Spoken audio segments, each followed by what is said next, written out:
Caminhando e cantando e seguindo a canção, somos todos iguais, braços dados ou não, nas escolas, nas ruas, campos, construções, caminhando e cantando e seguindo a canção. Vem, vamos embora, que esperar não é saber. Quem sabe faz a hora, não espera acontecer. Vem, vamos embora, que esperar não é saber. Quem sabe faz a hora, não espera acontecer.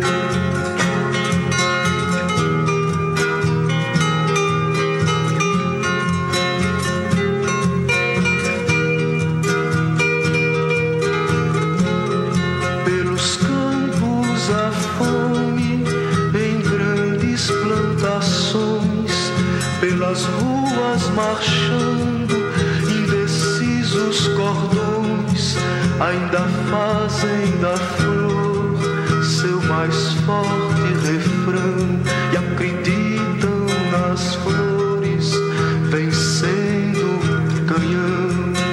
Vem, vamos embora, que esperar não é saber. Quem sabe faz a hora, não espera acontecer. Vem, vamos embora, que esperar não é saber. Quem sabe faz a hora, não espera acontecer.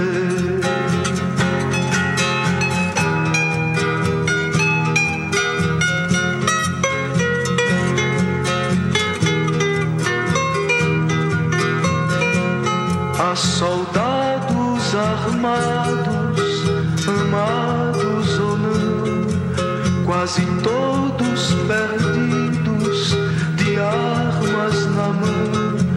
Nos quartéis lhes ensinam uma antiga lição de morrer pela pátria e viver sem razão.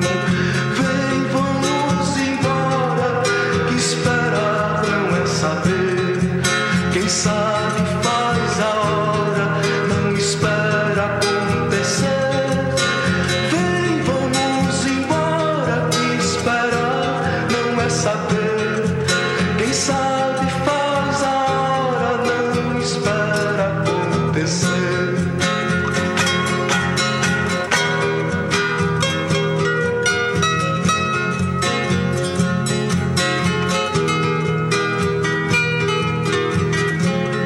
Nas escolas, nas ruas, campos, construções, somos todos soldados, armados ou não, caminhando e cantando e seguindo a canção. Somos todos iguais, braços dados ou não, os amores na mente, as flores no chão, a certeza na frente, a história na mão, caminhando e cantando e seguindo a canção, aprendendo e ensinando uma nova lição. Vem, vamos embora, que esperar não é saber.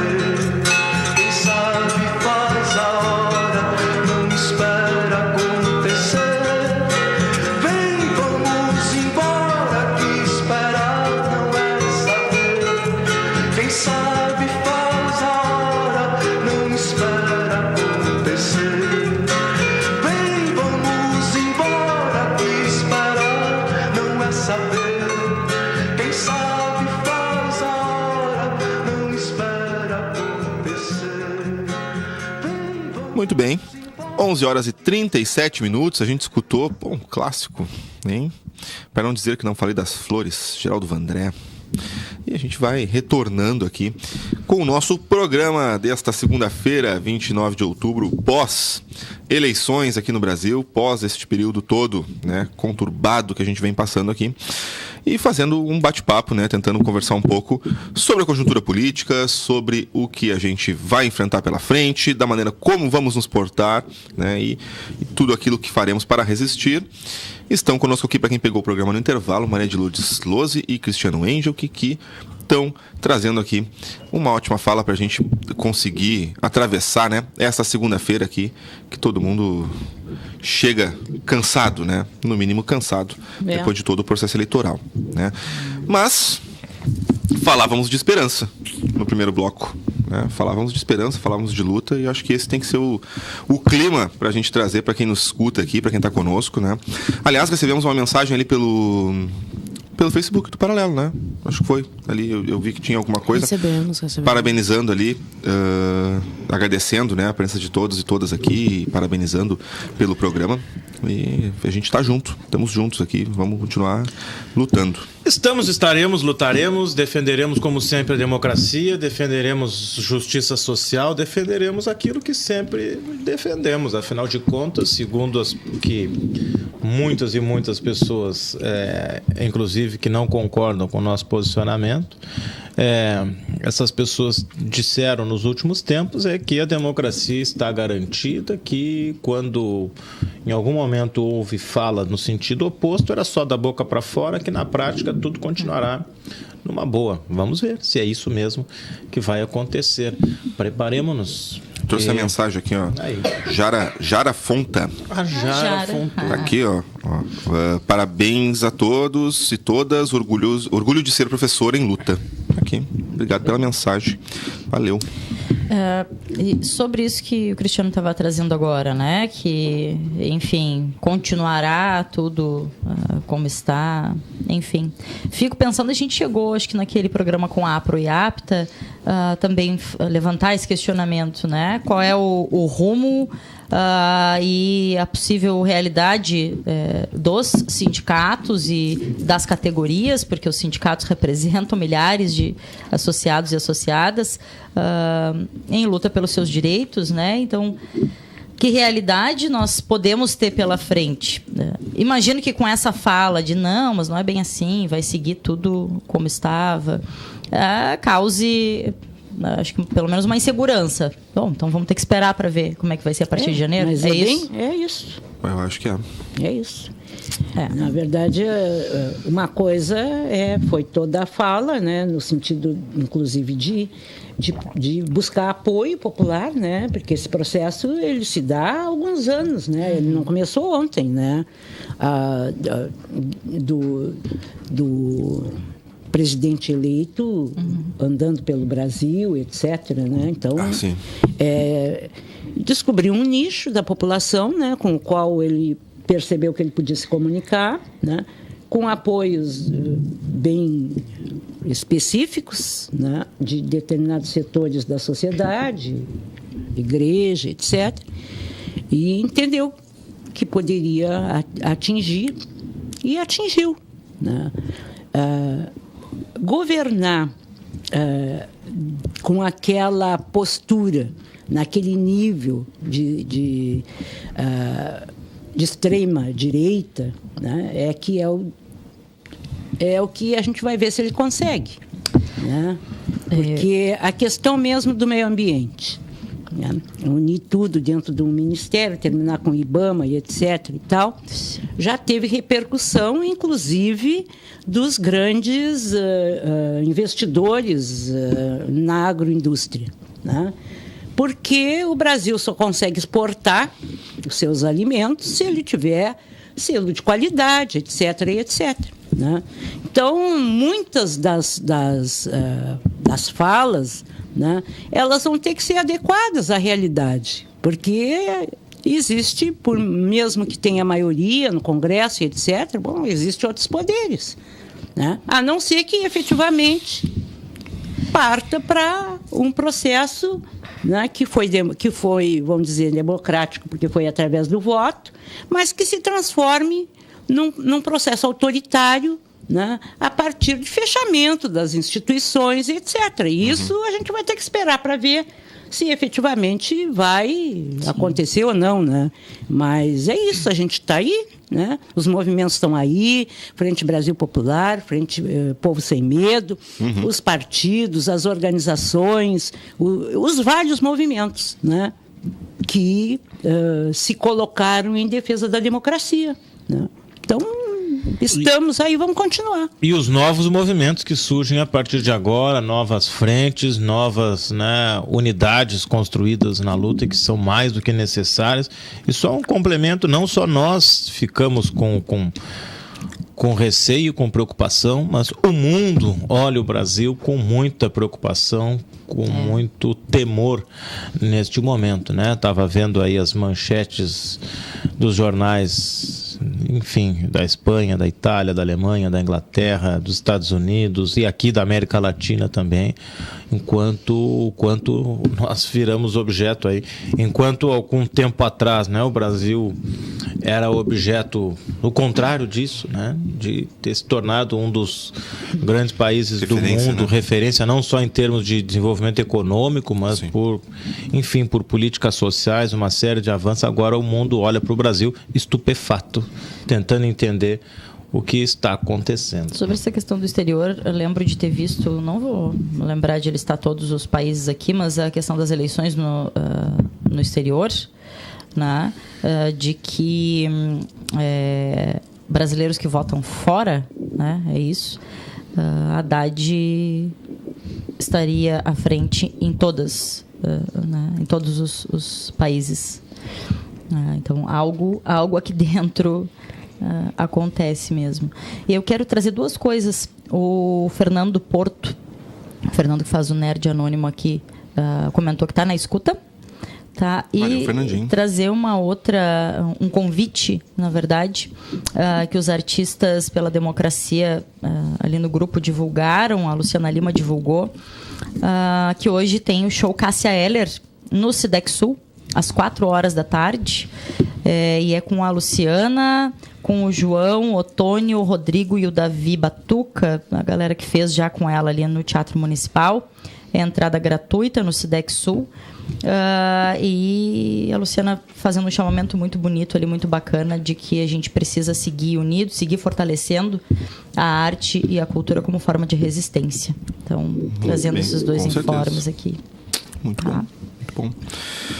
Não sei, gente, o que a gente podia trazer mais aqui? Não sei se vocês querem falar sobre mais alguma coisa durante o processo eleitoral, querem falar da atuação do TRE nas universidades. Nós temos eleição aqui para o Rio Grande do Sul também, que nós não falamos nada. É verdade, não falamos do governo do estado. 45 minutos de programa, é importante. Se foge o bicho, pega, se tu fica... Importante, sim, é importantíssimo, que a gente, por vezes, acaba esquecendo, e o quanto é importante uma eleição para o governo do estado. Verdade. O Rio Grande do Sul acaba de dizer não ao governador José Ivo Sartório. O Rio Grande do Sul acaba de dizer não ao PMDB. É importantíssimo que isso seja dito e que as pessoas tenham consciência disso.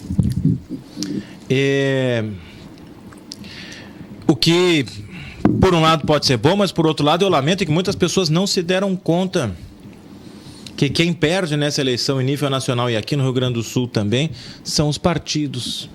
Que, por pior que sejam alguns deles... E eu nunca escondi a minha grande diferença com partidos como os dois, como tanto o PMDB como o PSDB, mas o PMDB em especial. Mas o quanto eles são ou eram importantes para garantir a própria democracia. E quando se enfraquece esses partidos, a perda do PMDB aqui é também um pouco disso, perde um pouco a democracia, mas aqui no Rio Grande do Sul, pelo menos fica claro que o Rio Grande do Sul disse não ao parcelamento de salário, o Rio Grande do Sul disse não ao sucateamento do Estado, o Rio Grande do Sul disse não às políticas do PMDB aqui para o nosso Estado. E que em nível nacional, então, nem se fala. O PMDB, que era um dos partidos mais fortes, sempre foi no período aí da chamada, que acabou de, né, muitos analistas políticos colocam aí como período da Nova República, indo de 88 até 2018. O PMDB que exerceu sempre um papel central, e não estou aqui defendendo, eu tenho, como já disse, inúmeras divergências e lamento que a gente, durante esse tempo todo, precisasse do PMDB. Sempre, o único partido que sempre esteve no governo, independente de qual fosse o governo, e que sai, né, minúsculo dessa eleição. Olha que como está o presidente Temer, olha que foi o candidato do PMDB, o Meirelles, chame o Meirelles, o fiasco que foi. E aqui no Rio Grande do Sul sai, né, dessa forma lamentável aí o PMDB. Por outro lado, a vitória de Eduardo Leite, que se por um lado não é, digamos, um defensor da ditadura, incrível, né? Hoje em dia a gente chega num tal nível que a pessoa, quando já não defende a ditadura e a tortura, ela já está num... É verdade. Parece que ela já subiu um degrauzinho assim para o céu, né? Ela já melhorou um pouquinho. Então, mudou, né? Mudou toda a perspectiva. Como eu vi, quando a gente tem que tentar convencer a pessoa que ditadura e tortura não é legal para votar, pô, tem coisa errada aí. Então, no nosso caso aqui, por mais que tenha, né, divergências enormes, um abismo aí com o PSDB, com todo o neoliberalismo, com toda a visão política voltada única e exclusivamente ao mercado, deixando à margem as populações mais vulneráveis, deixando à margem políticas sociais. É só a própria linguagem que eu já acho lamentável, é toda ela, enfim, voltada a uma visão empresarial, gerencial, startups e tal. Todas as falas do Eduardo Leite são sempre nesse sentido. E lamento que a escolha tenha ficado entre esses dois e desejo aí um bom governo ao Eduardo Leite, né? Porque, por outro lado, também eu acho positivo que tenha saído o PMDB de José Ivo Tu acha Sartori. Que foi o Sartori que perdeu a eleição justamente por ter feito um governo terrível, tá? E não ter conseguido, né, recuperar os votos depois do parcelamento de salários e tudo isso? Ou o Eduardo Leite que ganhou a eleição por vir na esteira do outsider, do novo político que nem o Bolsonaro, sabe? Tipo, dando apoio, declarando apoio ao Bolsonaro também, durante a campanha dele, e vindo assim, tipo, daqui a pouco recebendo voto das mesmas pessoas, né, que votaram no Jair Bolsonaro por enxergar ele, um cara que não é corrupto, não tá no esquema, né, e vai mudar tudo isso daí. Eu acho que não são excludentes, acho que é um pouco de cada um, né? Acho que é um pouco de cada, um desgaste do Sartori. Que houve um crescimento muito grande do Leite nessa... E essa apresentação como novo, né? Puxa vida, isso é tão antigo quanto a própria política, né? Por uma questão geracional. A pessoa ser nova em idade não significa que tem ideias novas, muito pelo contrário. Senão a gente já está sempre renovando as ideias no mundo, permanentemente. As gerações vão passando as ideias. A gente jamais iria retroceder. Quizá a gente conseguisse fazer isso, A gente jamais teria, por exemplo, a democracia em risco no nosso país, porque as novas gerações garantiriam ideias melhores, né? Mas não é isso que acontece. Mas é muito fácil, isso não é recorrente, nós já vimos em outros momentos. O próprio Collor foi eleito lá em 89 com esse discurso da juventude, do novo. Então não traz grande novidade em função disso, né? Mas as ideias são, digamos que já antigas, conhecidas, é um governo neoliberal mesmo. Ele nunca escondeu isso. Acho que é essa a sua plataforma, vai ser essa a sua forma de governar. Ao menos no governo do Estado, independente de apoiar ou não, sabemos qual será a forma de governar. O governo do Estado, sabemos. Aí volto para aquela pergunta que eu tinha feito. Em âmbito nacional, não sabemos qual será a forma de governar. Que ponto chegamos quando agradecemos por um governo neoliberal? Chegou o ponto que disse, não, fica tranquilo, vai ser só um governo neoliberal. Eu não estou agradecendo, não. Fico preocupada também. Ver, né? Mas sim, chegou, né? Pelo menos sabemos o que esperar. Que essa é uma diferença, né? Sim, realmente, ele... Durante toda a campanha, ele disse o que ele pretende. Sim, né? sim. Ele tem uma perspectiva de Estado mínimo, né? Algumas estatais aí ele se compromete em manter, né? Não vender. Né? Então, me parece assim que oferece uma possibilidade de construção de alguma coisa. Hoje pela manhã já falava, né, que efetivamente tem que rever o plano de carreira dos professores. Eita. Que é um plano que tem 40 anos, né? E sempre se tem medo, né? Falava por bem ou falava por mal? Depende o do ponto bem de e o vista. mal. Não, ele... Não, eu digo assim, para o bem dos professores ou para, né? Não, ele diz que é um Cara, plano... quer rever para melhorar ou quer rever para piorar? É um plano muito antigo que precisa de revisão. Mas que pretende fazer isso dialogando e etc. Papapá. Sim.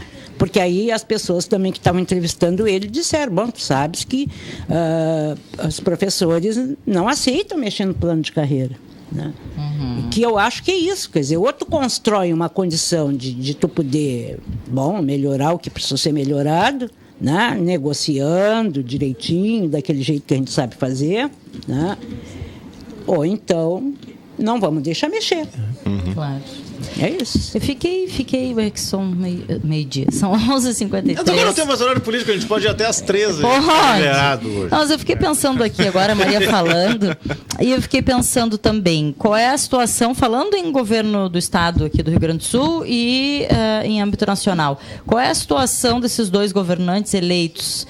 Porque a gente tem, ainda vivendo dentro de uma democracia, a gente precisa ter um diálogo bom com a Assembleia Legislativa, Congresso Nacional, Senado, etc. e tal. Qual a possibilidade de governabilidade, né? Enfim, de conseguir aprovar propostas ou seguir os seus projetos com o acompanhamento desses outros espaços? Olha, é importante, né, Deca, porque acho que só fazer eu sei que a gente tem pouco tempo primeiro, mas essa ressalva aí com relação ao Eduardo Leite aqui no Rio Grande do Sul, por mais críticas que eu possa ter, ou que nós aqui possamos e temos, e claramente, né, mas todas as divergências se dão dentro do campo democrático. A Maria falou aqui da questão do Estado mínimo, então, que esse é o centro da discussão política. Com certeza. Qual é o papel do Estado? Como o Estado deve agir? Deve ser máximo ou mínimo? Deve investir em políticas sociais? Não. Essa é a questão fundamental. E com todas as divergências com esses partidos, nós sempre discutimos nesse âmbito democrático, e a disputa se deu dentro do campo democrático. O que nós temos hoje em nível nacional é esse temor, essa apreensão, porque não se sabe se a disputa realmente vai se dar no campo democrático. Se espera que sim. É isso. Mas os acenos que foram dados ao longo da campanha não foram nesse sentido. Muito pelo contrário, mas sim de exclusão daqueles que pensam diferente, o que é muito, muito perigoso nesse momento, né? O que pode acarretar consequências graves para essa mesa toda aqui. E importante, né, a gente ter claro também algumas coisas. A maior bancada, o partido com a maior bancada na Assembleia Legislativa é o Partido dos Trabalhadores.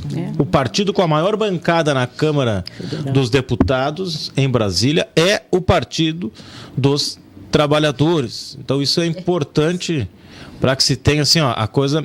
É claro que a questão das alianças torna esse número de um partido, né, menos importante, mas a gente não pode esquecer de certas questões que por vezes são minorizadas. Eu não tenho... Quer dizer, dúvida até posso ter, mas por mais que tenham discutido e tendo se acirrado os ânimos aí no final da campanha aqui no Rio Grande do Sul, é praticamente certo que vão governar juntos. O PMDB deve compor o governo do Eduardo Leite. A bancada do PMDB deve apoiar o governo do Eduardo Leite. Sempre tiveram. Sim. Convenhamos, aqui no Rio Grande do Sul, quem acompanha aí, tirando um governo que foi do PDT, que foi o governo do Alceu Colares, nós viemos aí de longa data já oscilando entre ou é o PT ou é a aliança PMDB-PSDB. Nós só tivemos aí, né, foi pegar aí o Simon, Brito, Rigoto, e tivemos a Ieda e agora o Eduardo Leite e o Sartori também, não, mas a Ieda e o Eduardo Leite pelo PSDB, mas sempre compuseram um com o outro. Então é o mesmo, ainda que com algumas diferenças, acabam sendo, de certa forma, o mesmo grupo político que vão compor. E em nível nacional é preocupante, vai ver aí as novas forças, né, se aglutinando, como vai se dar uma frente de oposição, como vai se dar uma frente democrática nesse momento. E como vão olhar para a cidade do Rio Grande. Porque Rio Grande, o Fernando Haddad fez 53,55% dos votos contra 46,45% do Bolsonaro. Né? Então, 57.700 votos contra 50.080 do... Né? Então, tem isso também, né? Que a gente já viveu, essa prefeitura... Tem tido, né, resistência do governo do Estado para realizar, né, para realizar políticas aqui que não tem contado efetivamente com o governo do PMDB e nem com seu deputado, né? Então, isso também vai precisar estar na conta aí da nossa avaliação, porque, de novo, Rio Grande, né, mostrou, né, que tem um lado da defesa da democracia. Com certeza. Né? Maria, o Andrezinho tinha me mandado agora essa situação da eleição para presidente e mandou também a eleição em Rio Grande para o governo, né? Nesse cenário que é Eduardo Leite e José Ivo Sartori. Eduardo Leite com 76,85% dos votos em Rio Grande. 76 contra 23 de José Ivo Sartori. E aí o André ainda complementou a informação dizendo que o Leite teve mais de 90% em Pelotas. Em Pelotas foi algo assim. Pois é. É isso. Enfim. Então, só reforço o que eu falei antes aí de enfraquecimento do PMDB e saudar Rio Grande, que se dependesse de Rio Grande hoje estaríamos aqui falando da vitória de Fernando Haddad, não de Jair Messias. Mas ontem à noite, antes de dormir, assim, né? Passei com o estômago embrulhado, como todo mundo passou, provavelmente, né? Das pessoas que estão aqui conosco. Mas eu li um texto da Dani, uma amiga nossa aqui, né? Do programa, do Paralelo e nossa. E ela dizia justamente isso, assim, tipo, olha, a minha parte eu fiz, né? Durmo tranquila porque fiz a minha parte, porque até o último momento lutei, porque tentei conversar, dialogar, debater. E essa consciência tenho. Né, de que fiz tudo que podia, né, e que colaborei, né, dentro do processo democrático, né, da eleição. Nesse sentido é que eu te disse que eu me acordei hoje tranquila. Sim, com certeza. Né? Diferente desses últimos dias, que com muitas pessoas com quem eu falava, as pessoas estavam num processo de estresse enorme. Né? É isso. Com certeza. Bom, nós fizemos a nossa parte. Fizemos a nossa parte. Sempre discutimos, argumentamos de forma respeitosa. Sim, isso sim. E democrática. E assim continuaremos. É isso. Vou encerrar aqui que eu já vi que a Erika deu uma aumentadinha no volume do tipo, te liga, passou do horário, são meio-dia, a gente vai encerrando por aqui. Vamos saudar, assim, todos e todas que estiveram, né, nessa caminhada. Convidar para se manter na unidade. Com certeza. Chamar outros e outras que não tiveram nesse momento, né? E é isso, é resistir para que a universidade se mantenha, né? E que o nosso programa também se mantenha, né? Com muita força. Antes que a Erika corte lá rapidinho, só acho que uma última coisa que eu não queria não falar, que quantas pessoas nesses últimos tempos, não só pela campanha eleitoral, mas por toda a conjuntura política, social do nosso país, quantas pessoas, eu passei por isso, imagino que todos e todas aqui, quantas pessoas que a gente não conhecia, a gente acabou conhecendo e viu que compartilha os mesmos valores, os mesmos princípios, que é um país mais justo, mais democrático, né? Ou pessoas que a gente já conhecia, mas acabaram nesse momento se aproximando. Então acho que é isso importante também de valorizar essas pessoas, saber quem é que está do lado da justiça social, quem é que está do lado da democracia, acima de tudo. Muito obrigado, boa tarde. De nada, a gente vai ficando por aqui. Vamos terminando então o Paralelo 30. Valeu, amanhã a gente está de volta com mais programa e fiquem aí com Hora Light aí no meio-dia, tá? Valeu!